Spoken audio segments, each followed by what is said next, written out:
পথ চলতে এক ব্যক্তিকে বাঁচাতে যাওয়াই যেন কাল হলো। কফিনবন্দি হয়ে বাড়ি ফিরলেন এক সেনা জওয়ান। চোখের জলে শেষ বিদায় জানাতে ভিড় করেছিলেন এলাকাবাসীরা। ভারতীয় সেনাবাহিনীর প্রতিরক্ষা সুরক্ষা বলয়ে দেশের প্রতিটা মানুষ সুরক্ষিত।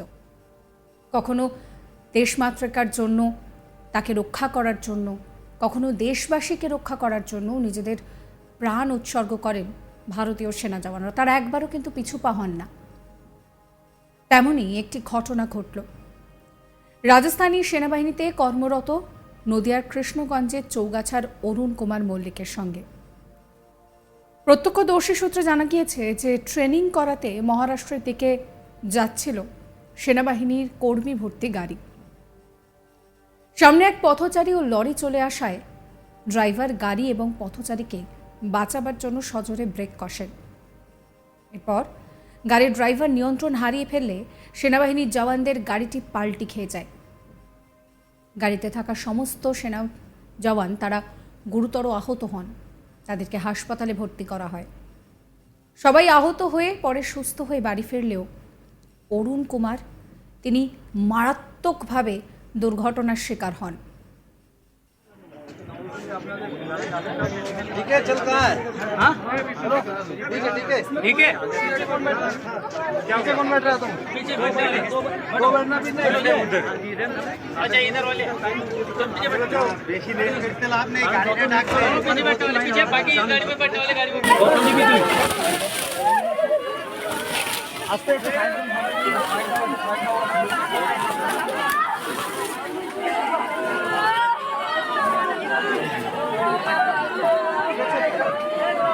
ये पूरा एक जगह क्लोज करो बगल में क्लोज करना पीछे रखो दे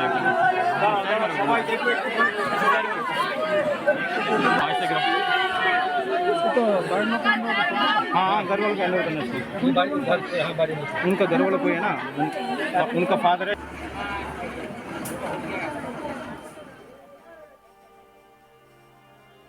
এরপর তাকে কেন্দ্রীয় হাসপাতালে ভর্তি করা হয়। দীর্ঘদিন সেখানে ভর্তি থাকার পর জীবন যুদ্ধে হার মানতে বাধ্য হন তিনি। চৌগাছায় নিজের বাড়িতে কফিন বন্দির দেহ বাড়ি ফিরতেই পরিবারের সদস্যরা কান্নায় ভেঙে পড়েন। অরুণের দাদা তরুণ মল্লিক কেঁদেই ফেলেন। বলেন যে ভাইয়ের পুজোর সময় বাড়িতে আসার কথা ছিল। পুজোতে ভাই না আসলেও আজ কফিন বন্দি অবস্থায় ঘরের ছেলে ঘরে ফিরল।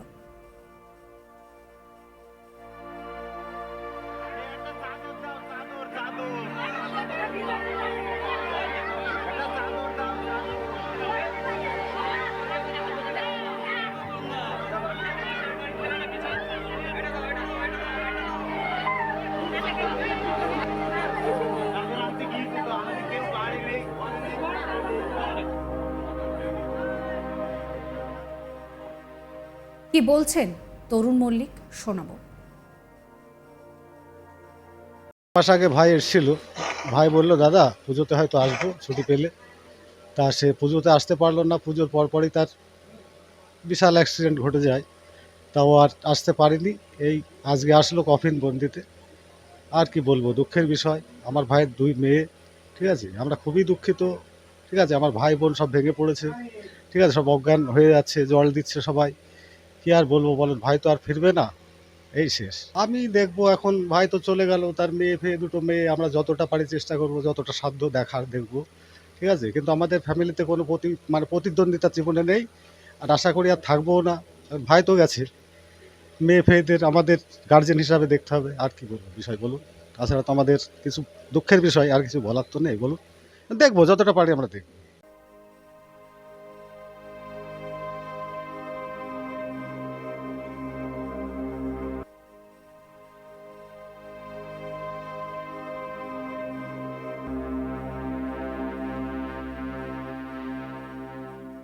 তাকে শেষবারের মতো বিদায় জানাতে অগণিত গ্রামের মানুষ তারা ভিড় করেছিলেন এই সেনাকর্মীর বাড়িতে।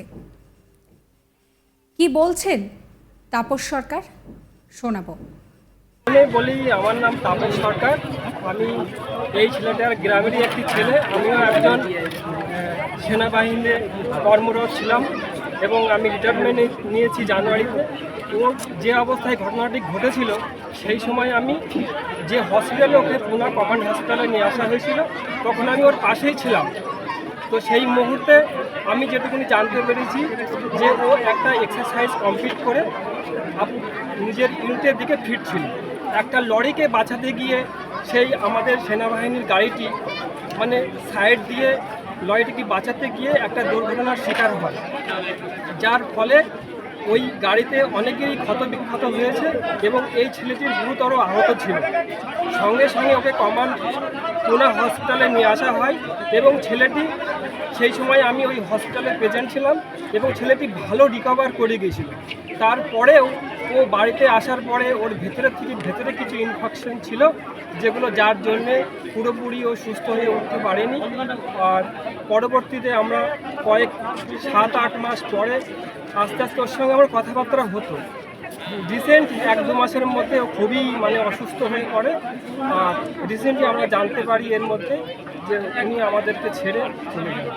খুবই দুঃখিত, কারণ আমি নিজে ছেলেটি আমাদেরই সমবয়স আর আমরা একই ডিপার্টমেন্টে সার্ভিস করতাম। ও আর্টিলারি, আমিও আর্টিলারিতে ছিলাম এবং সঙ্গে ওর কয়েকটি মুহূর্ত সেই অ্যাক্সিডেন্ট অবস্থায় থাকার পরে ওকে যেভাবে দেখেছিলাম সুস্থ হয়ে উঠতে, তারপরে কীভাবে যে ছেলেটা আমাদেরকে চলে গেল, এটা খুবই দুঃখিত লাগছে আজকের দিনে দাঁড়িয়ে।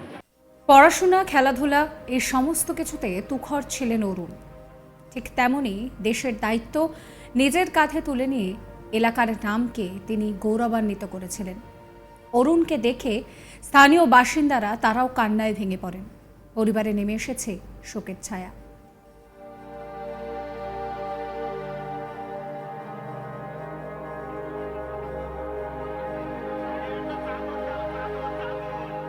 এই নিয়ে আমার কালিগ নিলয় ভট্টাচার্যের একটি রিপোর্ট দেখাবো।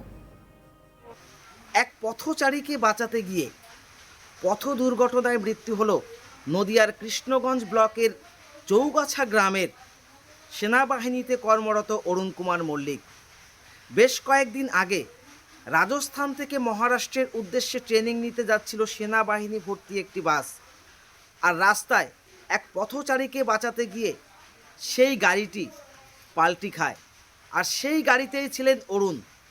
তার সহকর্মীরা অল্প বিস্তর আহত হলেও অরুণের আঘাত কিন্তু বেশ গুরুতর ছিল।